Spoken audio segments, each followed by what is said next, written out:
Hey, welcome to another segment of How to Write a Novel. This one is just recorded on my little cheap-ass phone, so it's going to sound a little worse, but seems like a good time to talk. Got some shit on my mind.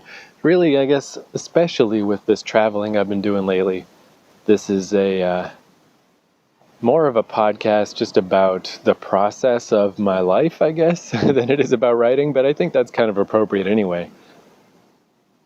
Because there's only so much to say about writing in a vacuum, I really do think it's like the process. If you can figure out a process that integrates with your life, that's the real trick. So to talk about writing, you got to talk about your life, it's like the two things go together. You can't strong arm it.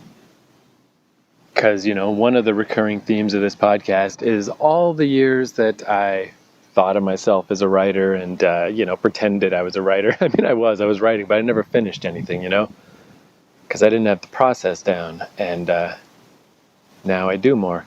Anyway, still in Tokyo. I'm in a park. I was all by myself, but a lady just walked in and now I feel awkward. So maybe I'll wait till she leaves. Although it's not that weird that I'm talking into a phone, I guess. It's less weird than when I have my big audio recorder. Talking into a phone is kind of inconspicuous. Basically, though, the mechanisms of the world are grinding away and are pulling me back. Like, not immediately, but, man, I don't know. Where to even start? Well, okay, so that last segment, I was talking about writing a chapter that I knew wasn't good, but it's like, okay, it's all right. Just keep moving, just keep pushing forward. But even while I was saying that, I was kind of denying the process that I already know is how things work, because my whole thing is to write consistently but slowly. And I'm going to talk some more about that, about why I go so slow.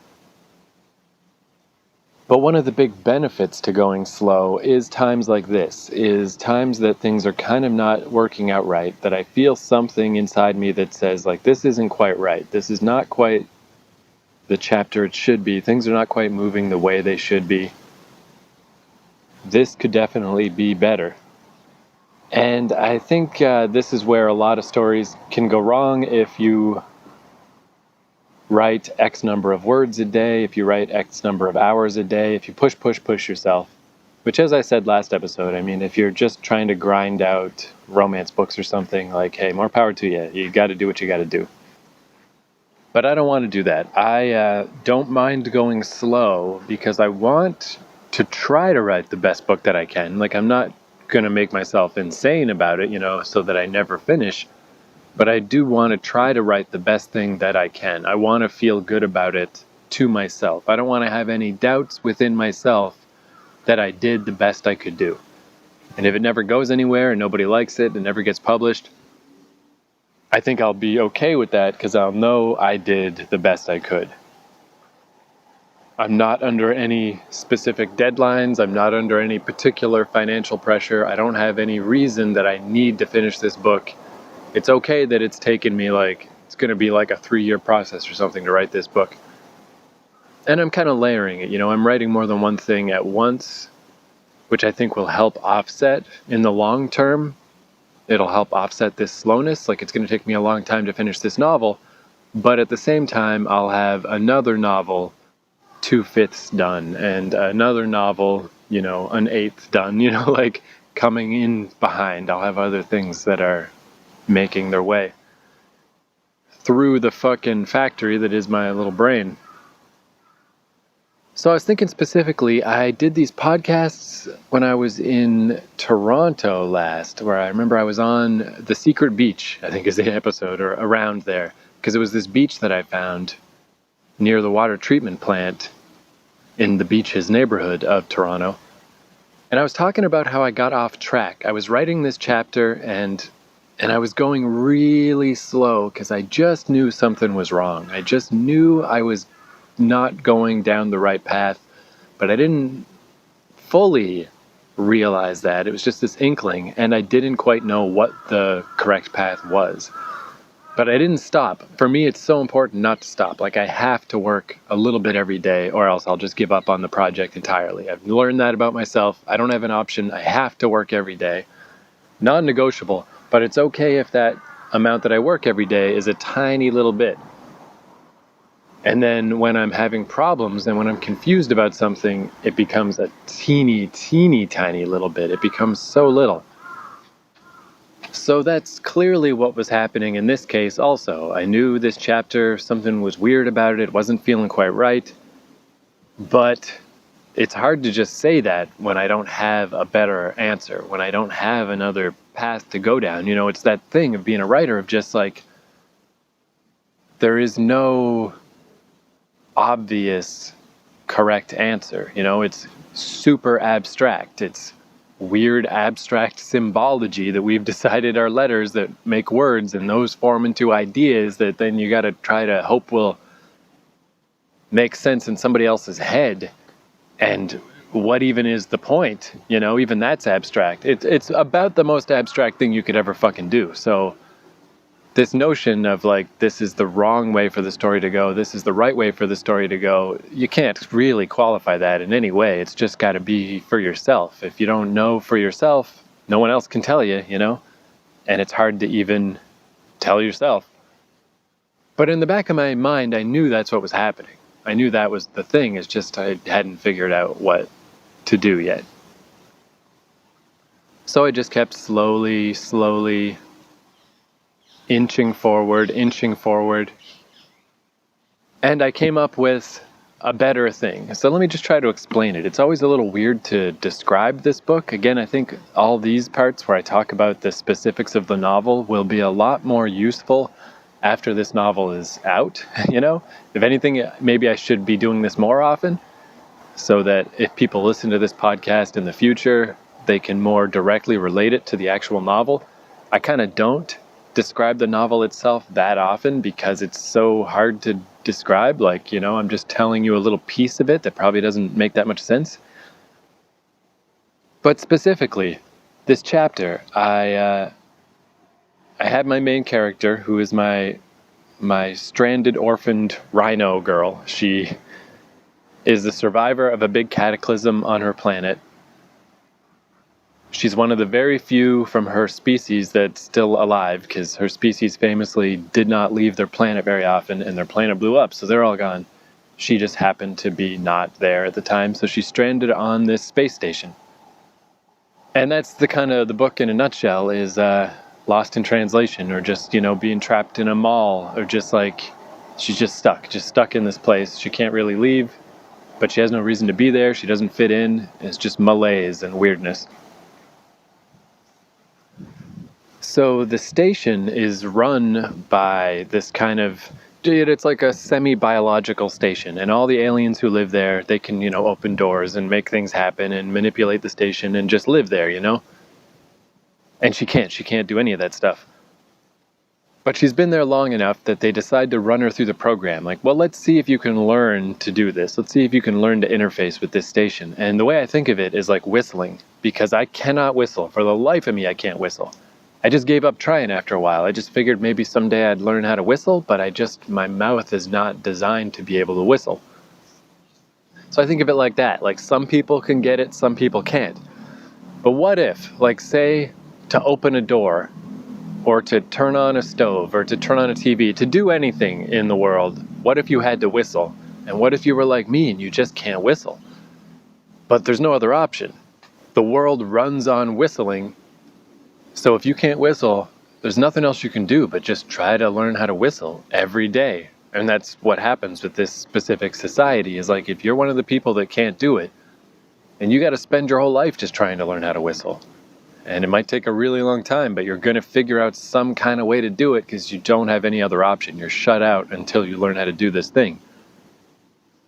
But of course, it's not whistling. It's just abstract. You know, it's like, but it's like when people try to describe to me how to whistle. It's like, well, just move your tongue like this, move your mouth like this. And like, well, it doesn't work. Like, whatever you're telling me doesn't work. I can't do this. I don't know how to do this.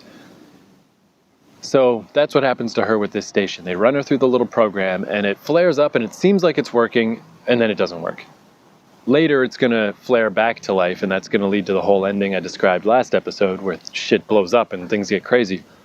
She's going to get super control over this station eventually, but for now she has none. Like, it flared up for a second, it went away, doesn't work, and she's trying to pretend she doesn't care. She's trying to pretend it doesn't matter. But she keeps trying when no one's around to, like, open a door, open a passageway. She's trying to, like, she's almost embarrassed by herself that she is compulsively trying to make this thing happen, is trying to make this thing work, but she doesn't know how to do it. She's so abstract, she really doesn't know how to proceed any further. It just frustrates her like crazy. And she's ashamed that it doesn't work and embarrassed that she cares. So I have her in this chapter climb up the side of the space station. It's like a big dome is the main central area. And she kind of, there's these like weird outcroppings on the walls. She just climbs up them sometimes as like exercise, just to get away from everybody. So she climbed way up the wall, almost to the top, where she knows there's like an access passageway that she's seen opened before. It's just so no one can possibly see her, so she's totally alone, so she can just focus on trying to open this door, with no one around and no one to get in her way. Just try to open this door.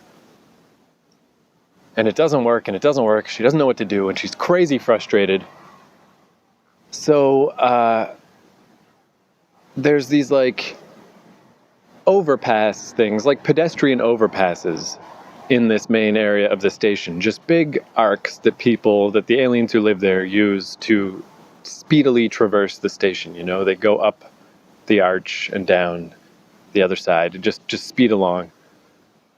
And I was going to have one of those be close enough, beneath her and close enough that she could leap down onto it, which is just a crazy thing to do, because if she missed, it's this huge fall and she might even die. But just to do something, just to shake up her day, because she's so frustrated and feels so trapped, as she just jumps. And that was it, really. That was the chapter.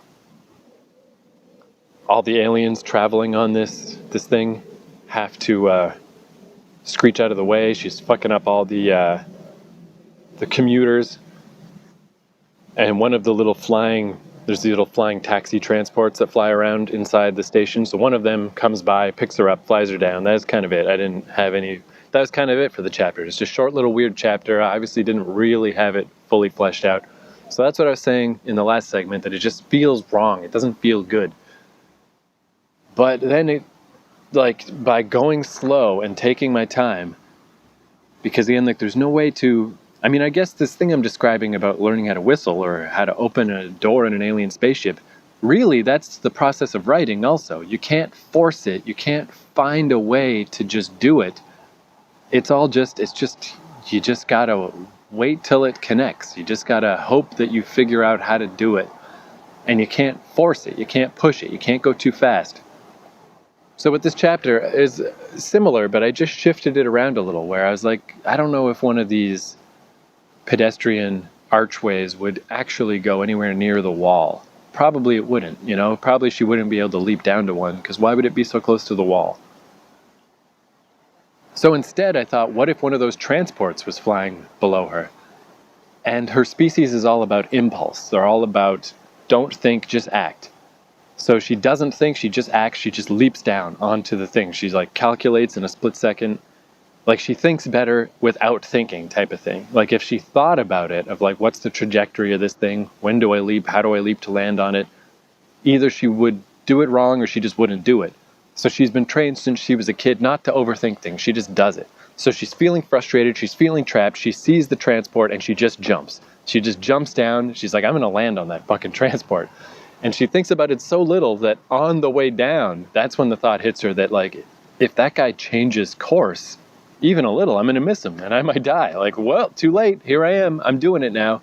Because, you know, she's a rhino. Like, it's not a subtle metaphor, this character. It's like she's got to juggernaut her way through stuff. When she feels bad, she does something crazy. That's just the only way to get herself right again, to level out her life, to feel in control, even if it puts her out of control. So it's a very similar concept, except instead of jumping down onto the pedestrian walkway and then having a taxi pick her up, instead she jumps down, lands on the roof of the taxi, freaks that guy all out, and she's just loving it. Like, suddenly her day is good. Suddenly she's happy. She knows she scared the shit out of that guy, and she's holding on to the top of this thing, flying along, and like her boring ass life in this boring ass station is suddenly exciting, and her heart's beating because she just did this crazy thing that really could have been bad. And then maybe, as far as I've gotten so far, but maybe from there she'll leap from the taxi down to one of those walkways and then interfere with all the traffic, fuck shit up. The taxi will swing back by and open its door proper and be like, hey, come on in. And nobody's going to be mad at her, because that's one of the things she finds infuriating about this place, is they're so placid and they're so understanding. You know, like they would just take this as, this is what her species does. They act out, and they're not wrong, I guess. But like, she doesn't really get punished. They just kind of accept that the price of having refugees from her species and her planet on this station is that they're going to do this wacky shit, and you just got to put up with it. But what I thought of that I really like, what I feel like gives this chapter an actual purpose in this, not just some shit that I dreamed up while I was half asleep, is the taxi guy. He's going to interpret what she did way different than she did. Like, she didn't think about it. She just knew her life was stale. Her life was stuck. She was frustrated. So she just jumped. She just did a crazy thing to get her adrenaline pumping, to do something crazy, to feel like she's alive, to, feel like she's the master of her own, in control of her own life, even if being in control means being out of control and doing crazy shit that could really hurt her. Where he's going to ask, like, were you trying to kill yourself? Like, he's going to be, like, concerned. Like, you just jumped from the roof of this station. What if you had missed? What if you had not landed on my taxi? You might be dead right now. I mean, like, maybe you'd survive. Maybe, but you'd be real fucking hurt. Like, what is this? What are you doing? Are you okay? Do you need help? Like, you just tried to kill yourself. And that's gonna, she's gonna be taken aback by that, because just, she's from a different culture. Her culture does crazy shit and defies death constantly, and kind of, that's how they consider themselves worthwhile to be alive, is they defy death. But when you see it from someone else's perspective, yeah, she just almost killed herself for no reason. What the fuck is that? Like, you could take that to be, this person is losing it because they're trapped on this station and everyone they know is dead and they're suicidal now. Where she would never think of it that way. It would never cross her mind to think of it that way. But to see it from that other person's perspective will just be a weird moment of like, could that be what just happened? Could that be what I'm doing without realizing that's what I'm doing? What am I doing? What if I died on this space station for no reason? What the fuck was that? Like, she's starting to maybe see outside of her social conditioning a little bit, because she hasn't been on her planet in some time, and there's no going back, and there's no people of her species, feeding her cultural norms anymore.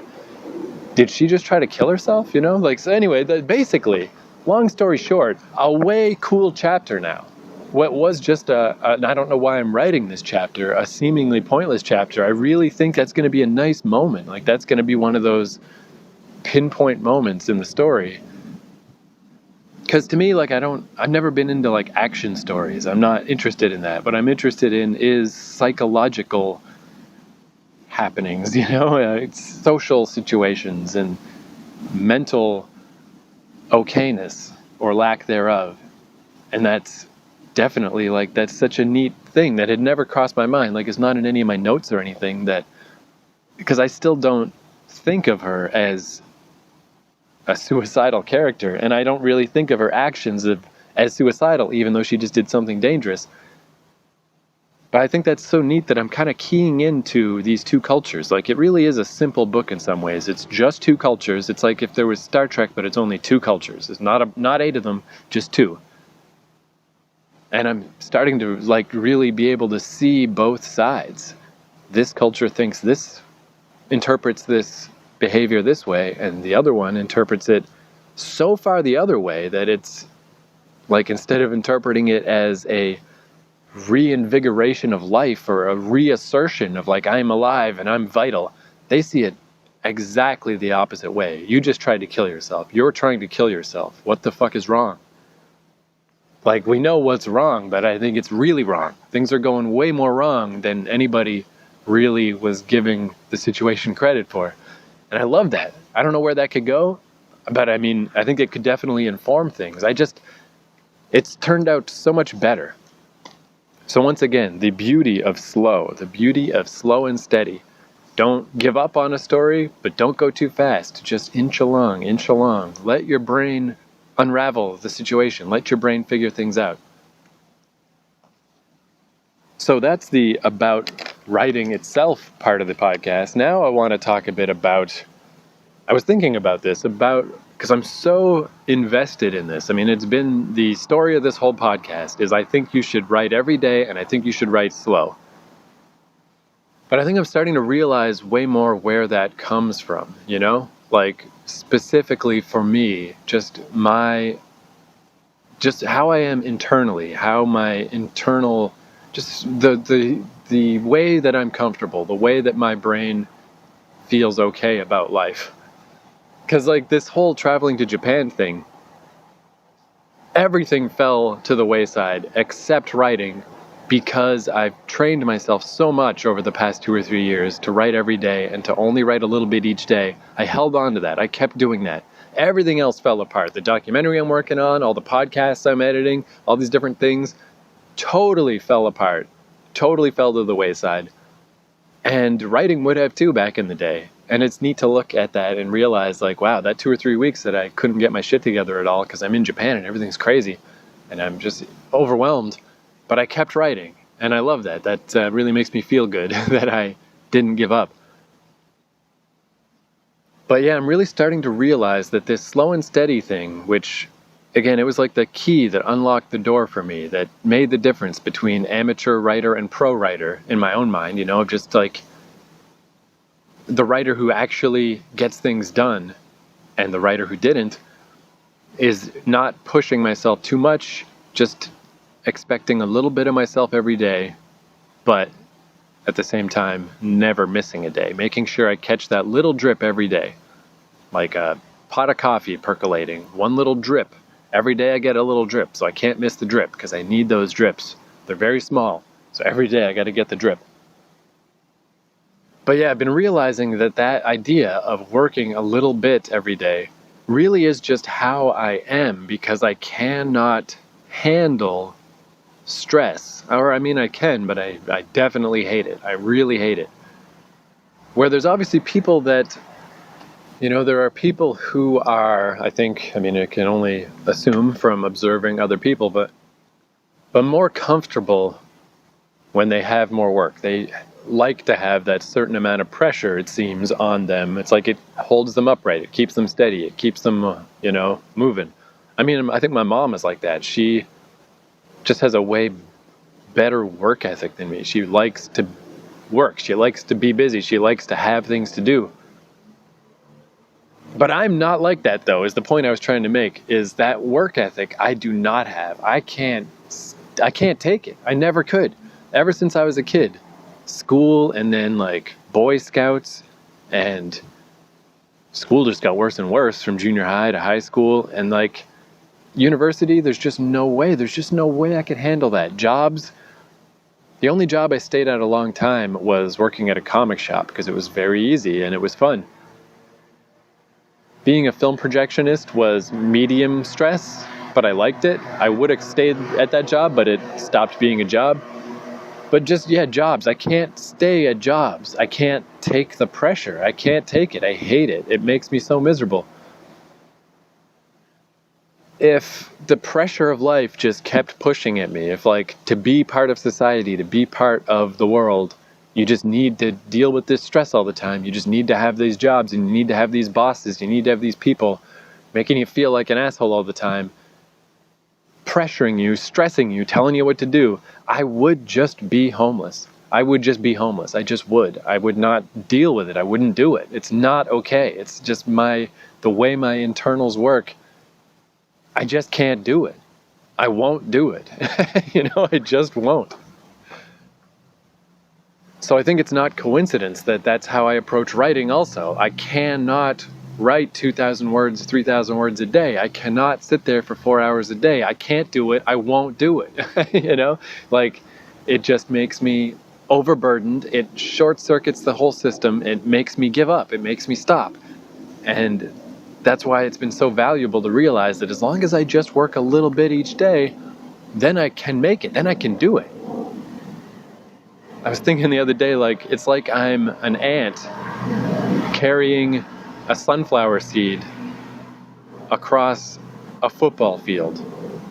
I can only carry the one sunflower seed. I can't pick up a second one. I don't have the capacity. I can only carry the one, and I got to carry it all the way across this football field. It's going to take forever, but I'll just carry the one little burden, and I'll just keep marching and just keep marching, and I'll make it. Whereas before, I would always try to carry too many sunflower seeds or try to move too quickly, and I just fail. In this situation, if I were an ant, I guess I would just die. I don't know. I just can't do it. And what really brought this into sharp relief for me lately is because, the main pressure in my life was school. And once I got out of school and I never went to university, it's like, okay, that pressure's gone. And then jobs, terrible stress, horrible stress. As soon as a job gets to be too much, I just quit. I'm like, I don't care what happens. I can't do this anymore. But I go these long stretches between jobs, and I don't hesitate to quit a job when it gets to be too much. Thank God I've got my mom who can just, smooth out these times in my life, because I would just be homeless. I just wouldn't do it. I just wouldn't, And then I guess, relationships too, be they romantic or even just friendships, if it gets to be too much, if it's too much stress and too much pressure, it's like, it's over. It's done. I don't know what to do anymore, I just don't know what to do. And arguably, I guess, maybe I could get past these things, like if I exposed myself to more pressures and more stresses, maybe I'd get better at it. But I don't have to, so I'm not. And maybe I wouldn't. Like, I think this is just how I've been since I was a little kid.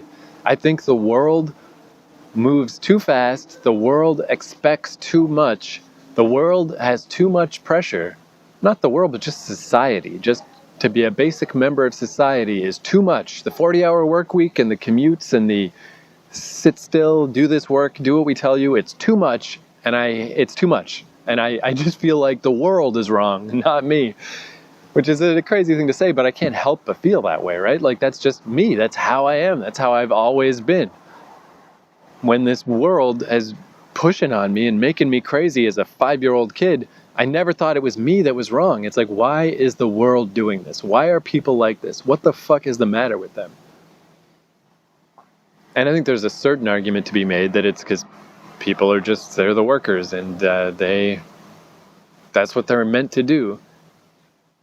And I'm not. That slips into megalomaniacal territory of like, oh, I'm not like everyone else. But I really think it's kind of true. And like, that's a weird catch-22 of, if you're the worker drone and you're the queen bee, is that being the person who's not the drone is not necessarily a position of strength, because you cannot bear to be the drone. You can't do it. It's a huge weakness. I can't just fall into line. I can't just do what everybody does. I'll be homeless instead. Either I'm in some kind of position of some sort of authority or some kind of personal power, which at this point I only have because I'm lucky enough to have a family that can support my crazy shit, or I'm homeless. That's it. I can't do the middle ground. I can't do the normal thing. So either it all works out and I become a person who manages to stay above the waves, or I sink right to the bottom.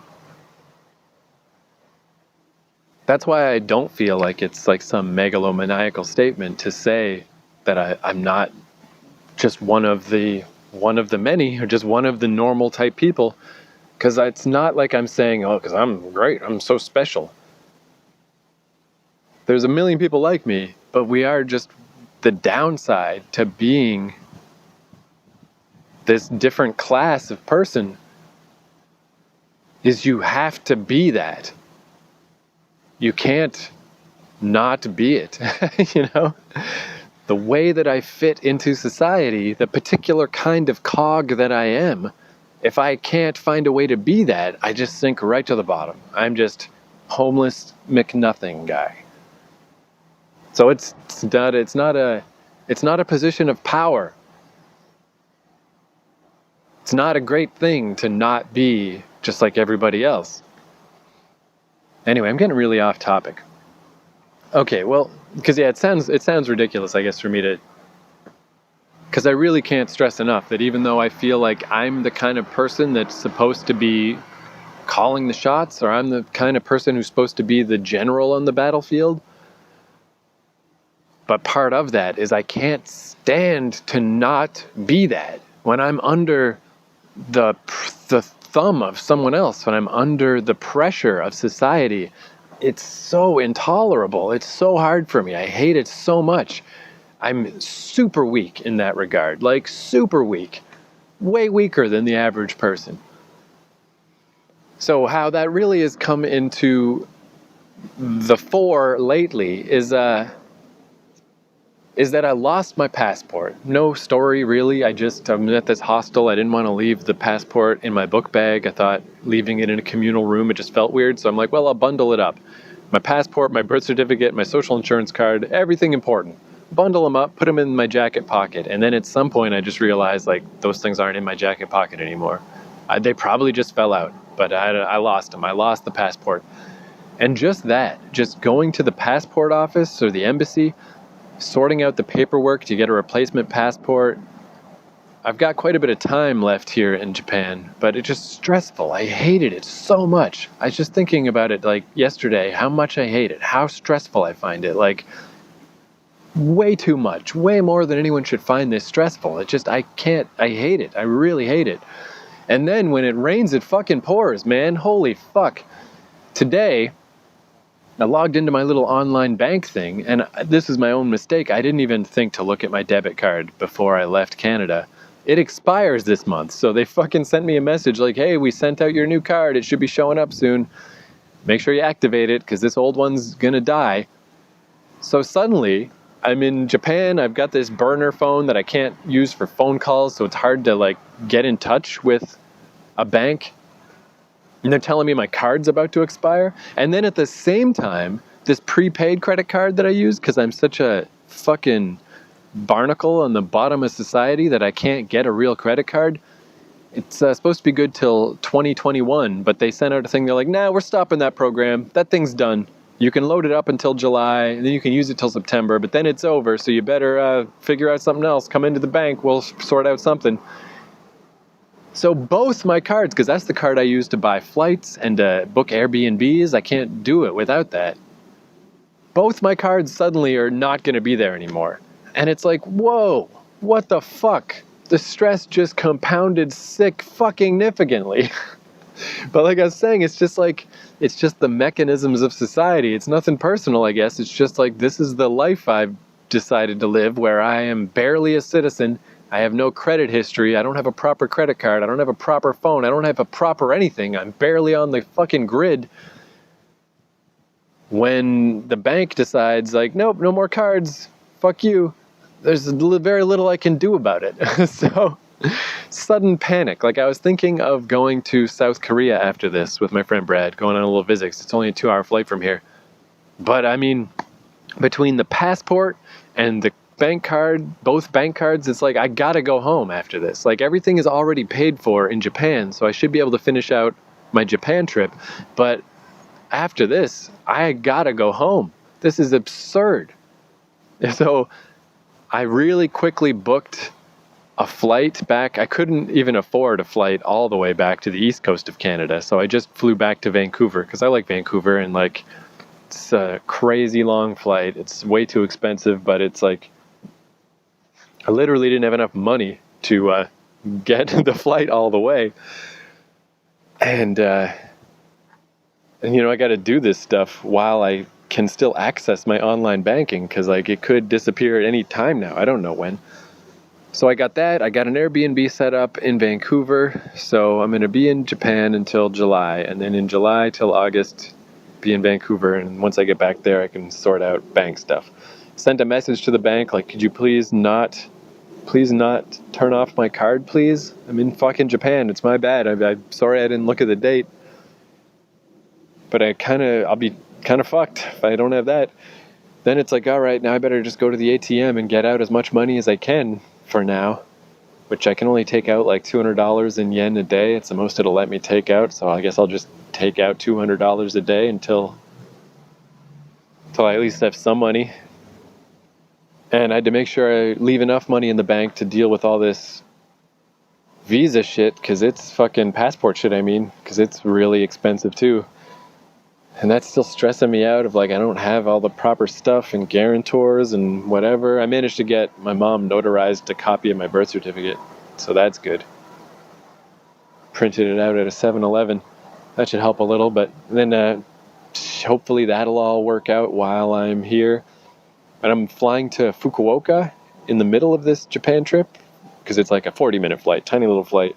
But I won't have a passport, and I'm looking at the stuff online, and I'm like, I think that'll be okay, because it's just a domestic flight within Japan.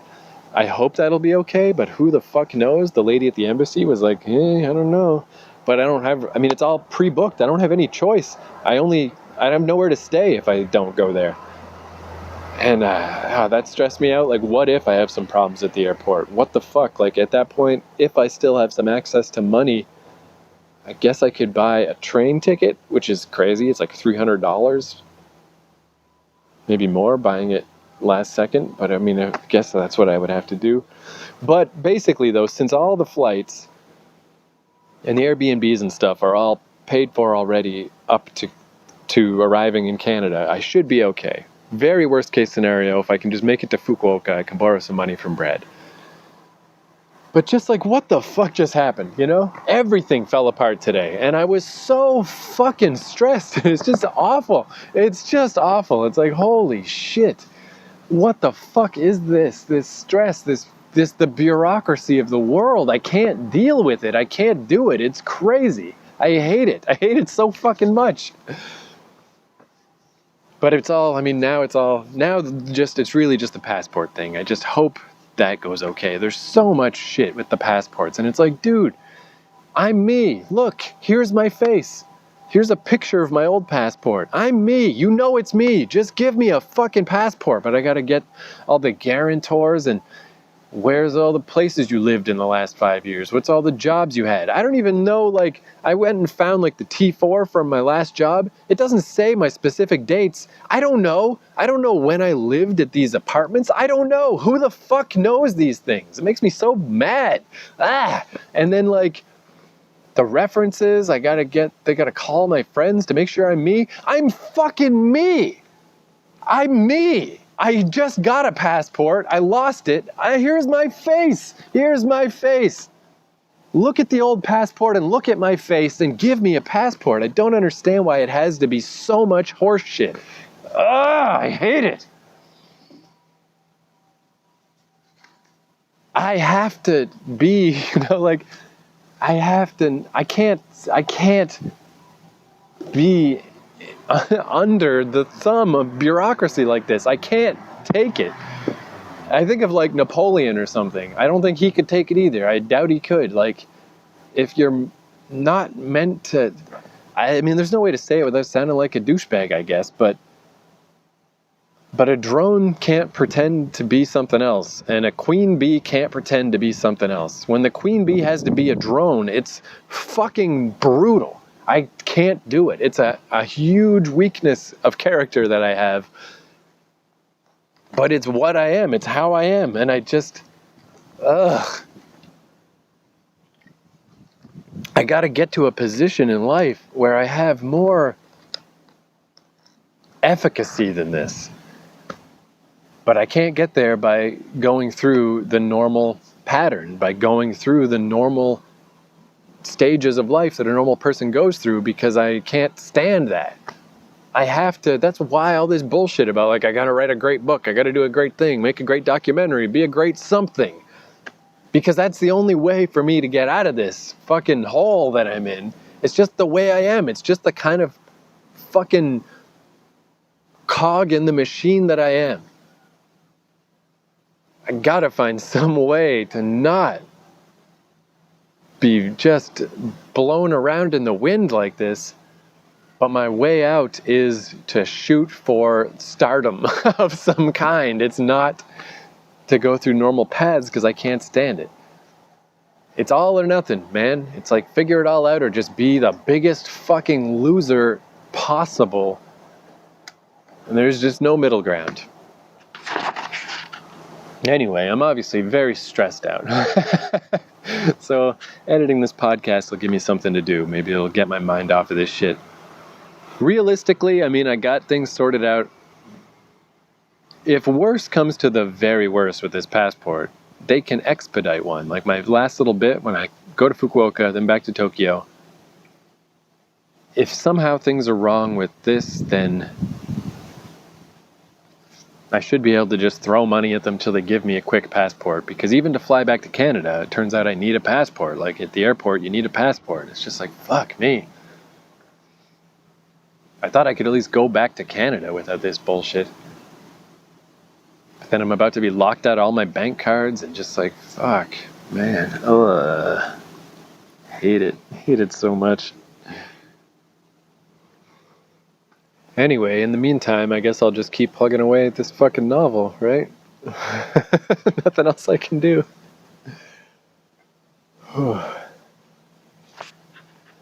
I don't know, man. I don't know what to say. I don't know what to do. I don't know how to end this. Don't know nothing. But just, man, I really hate bureaucracy. It's fucking intolerable. It's so stressful to get all this stuff in the first place. Fucking get my health card renewed in Canada and get my fucking passport originally. I mean, just dumb shit. Like, I just remember I was turned away once because of my photo. I don't remember specifically what the problem was, but I noticed on this photo I got this time, I had to go find a photo place where, nobody could speak English, and I somehow figured out, how to do it. Had like a thing to give them. Please read this page in Japanese of like what I need for my photo. I noticed my shoulders are crooked because when I sit, my spine is like, I've got like scoliosis or something. Because of course I do, because I'm a writer fucking nerd idiot. My shoulders are unaligned, and I'm just like, there's like a 50% chance that they're going to reject my photo because my shoulders aren't level. I just know it.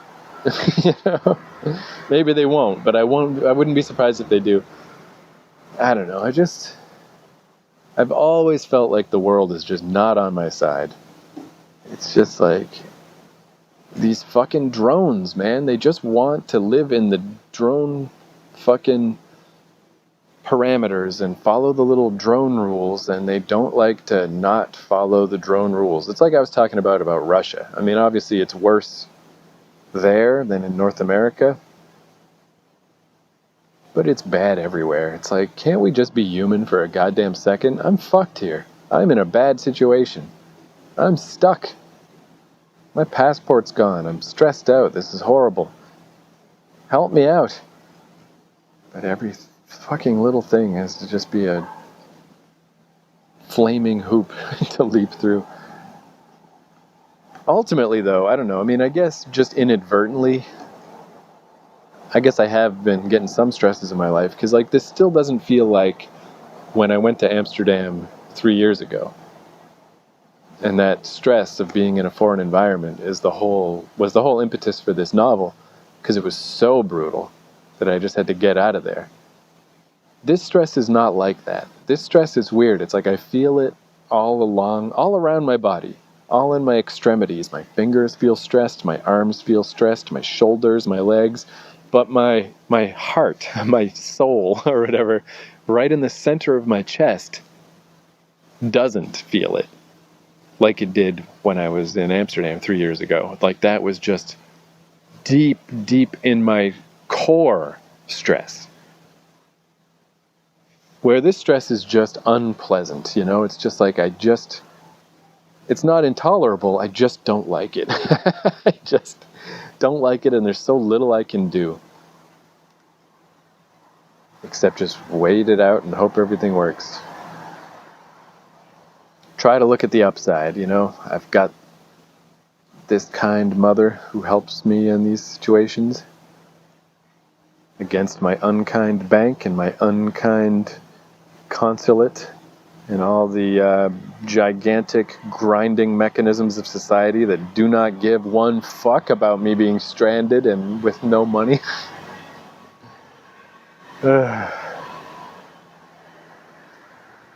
And I don't know, this mythical authority over my own life, I mean, maybe it's never coming, Maybe Kanye West loses his passport and he still has to go through a lot of shit. It's possible. I mean, I feel like money would smooth a lot of gears, but I don't really think a lot of money is in my future. I don't know. I guess really, ultimately, just pay more attention to when your debit card is going to expire and don't lose your passport. I mean, it's basically all my fault. The prepaid credit card isn't. That's a pretty shit move that they just pulled that on me, but the other parts were all my fault. So life lessons, fuck it. Anyway, thanks for listening to this rambling. Sorry it's so shitty and downery. What can I play? What song of the day can I play? Let's not play a downer song, because fuck that. Let's play an upper song. Let's play All My Life by Gigamesh. This song was on the soundtrack of Saints Row 4, and it's such a good song. And the music video on YouTube, somebody made a video for this song, all with footage from Logan's Run, and it's really good. So All My Life by Gigamesh, a very bouncy, fun tune. Because really, even this, I'm complaining a lot, everything's stressful, this is a bad situation, it's all kind of fucked up, but at the end of the day, I'm still just sitting in a park right now. It's 99% likely that everything will work out fine. I couldn't go to South Korea, I just have to go back to Canada.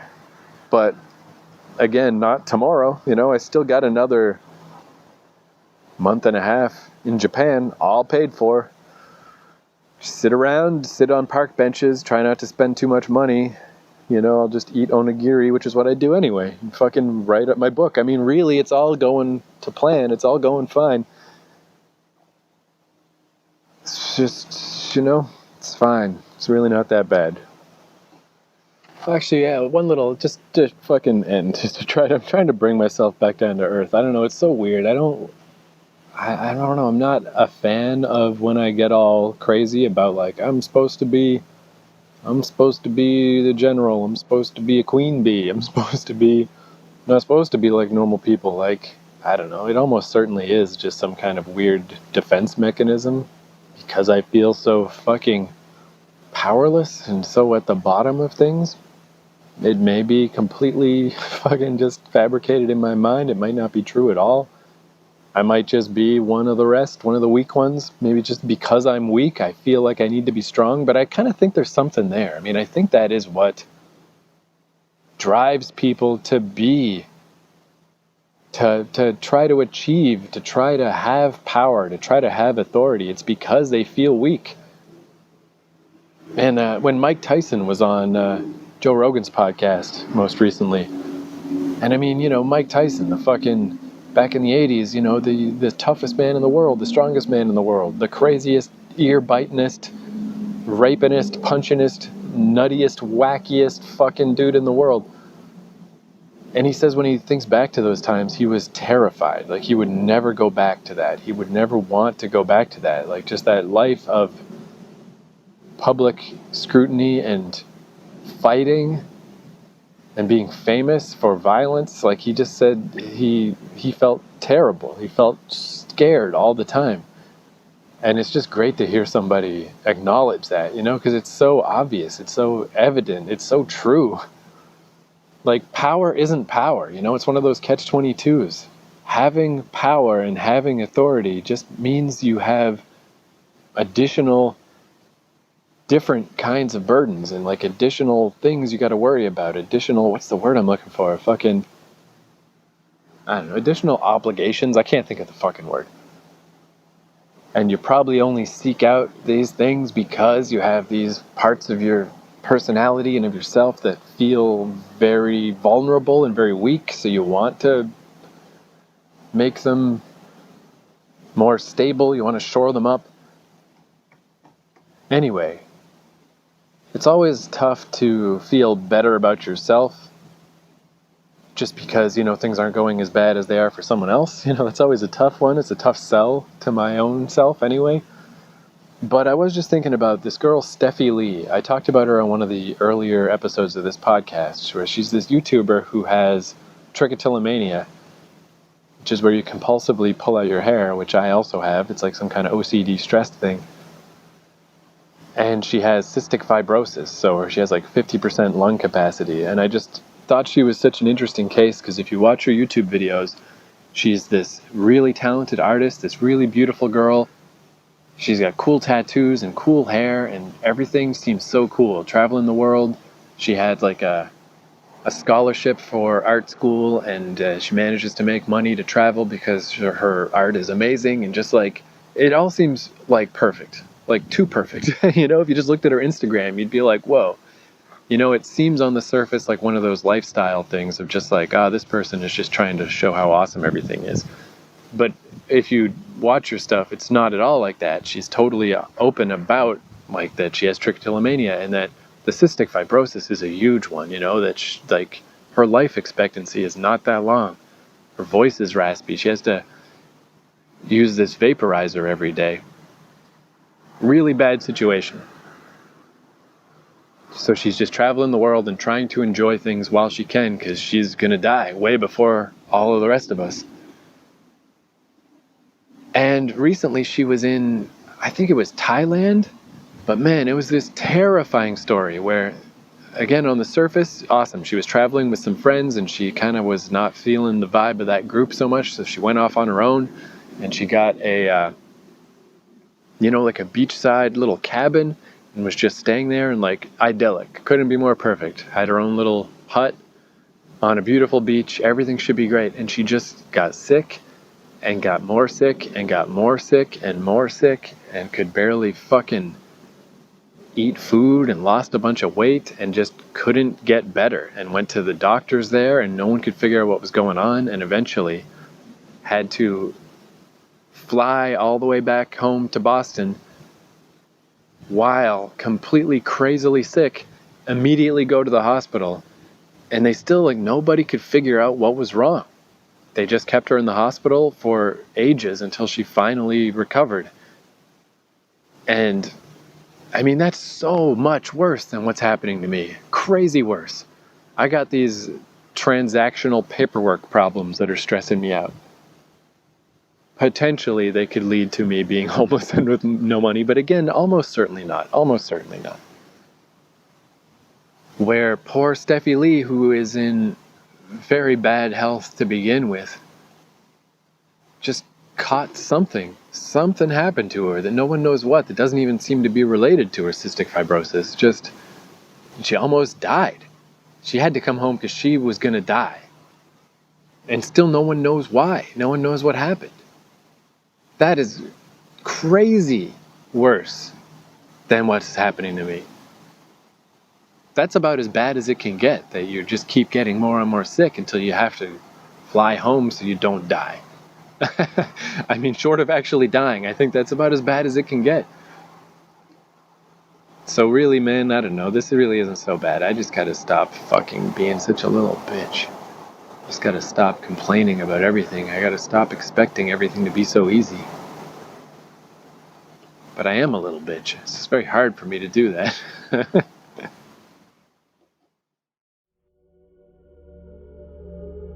It's always a wake-up call when I start coughing up blood. I feel like that's a weird way to start a video. Lately I've found myself concerned more with just like superficial things and things that ultimately don't really matter. A few days ago I started coughing up blood, which has happened to me before, so it's not like the scariest thing in the world, but it's still like kind of concerning and reminds me that my lungs could like collapse or fail at literally any moment. I think that experiences like that, like coughing up blood or any sort of experience that makes you realize how temporary this all is, can be really beneficial. It kind of makes you sit back and like reevaluate everything in your life.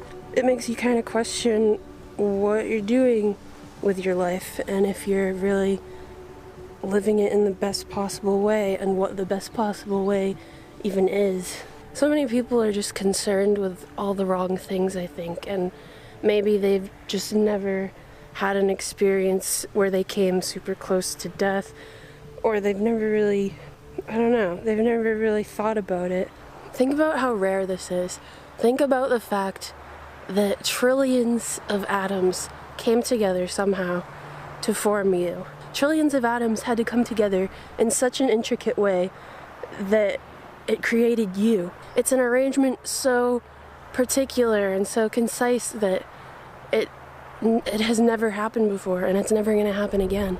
And these tiny particles, these atoms, are working together for your whole life just to keep you alive so that you can experience this thing we call existence. But this is so temporary. Like, these atoms are just devoted for you for whatever the span of your life is, and after that they're going to disassemble and they're going to go off to be something else.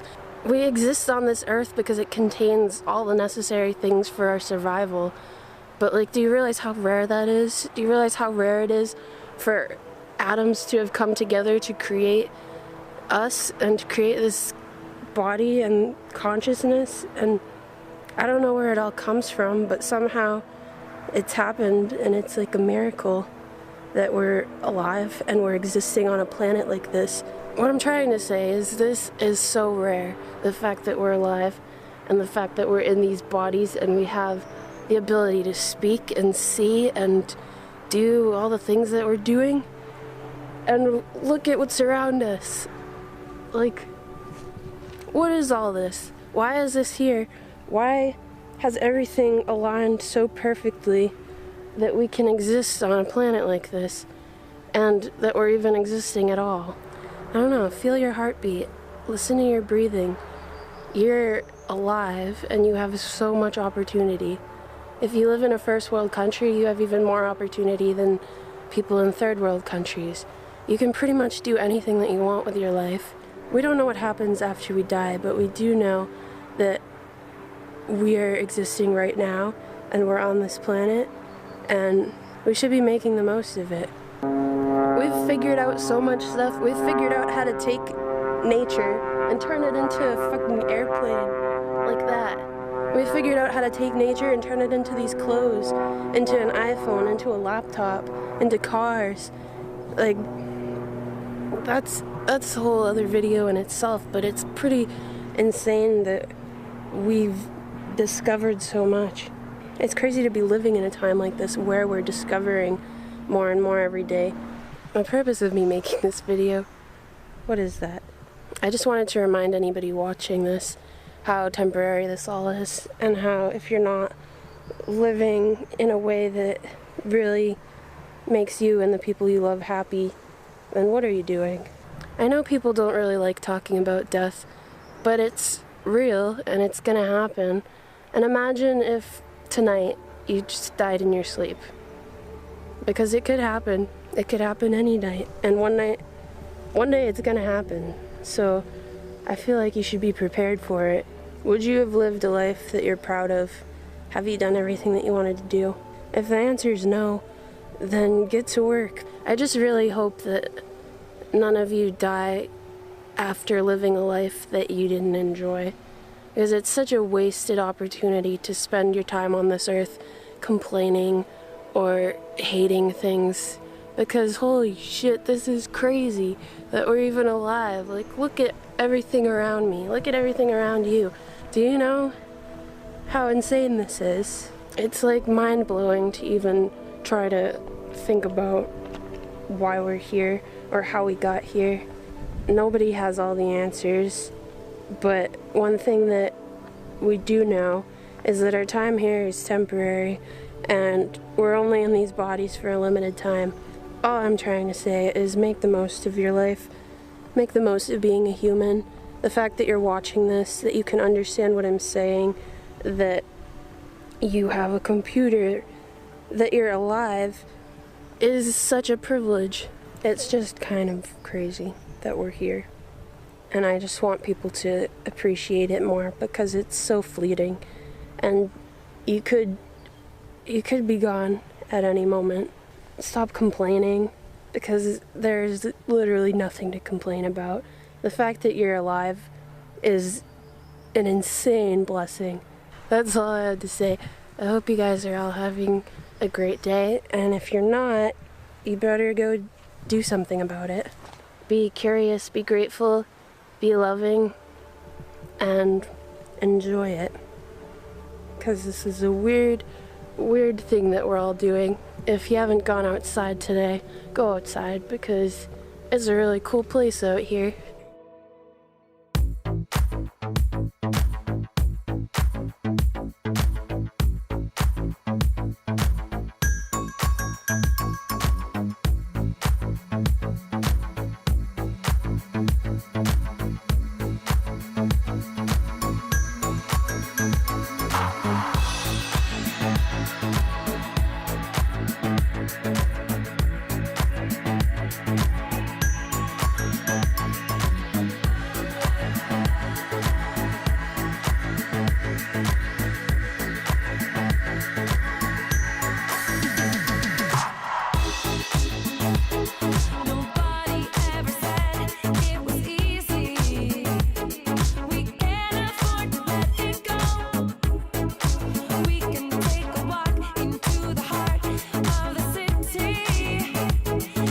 In the dark, I'll let you know.